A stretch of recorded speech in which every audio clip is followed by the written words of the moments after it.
magandang araw. Tatalakayin natin ngayon ano ang mga hakbang upang maging aktibong mamamayan. Una, ang pagboboto ay mahalaga upang makapili tayo ng mga leader na magsusulong ng mga programang makikinabangang nakararami.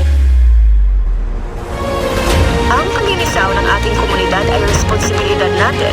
Magsimula tayo sa simpleng pag-aalaga ng kapaligiran at pagtuloy sa mga proyekto ng paglilinis.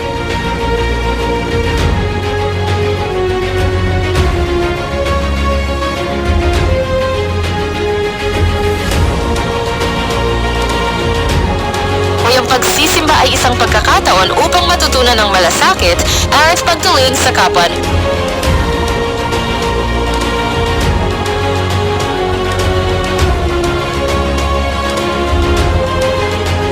Bahagi ng pagiging aktibong mamamayan, magsimula tayo sa maliliit na bagay, tulad ng pagtulong sa kapitbahay o sa mga nangangailangan.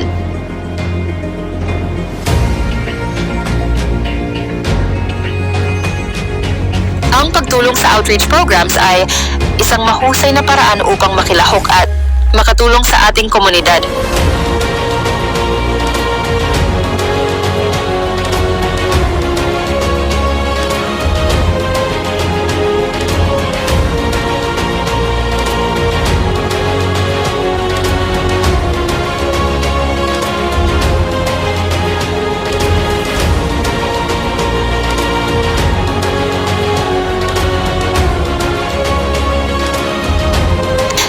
Mga hakbang na ito, makakatulong tayo sa pag-unlad ng ating komunidad at bansa.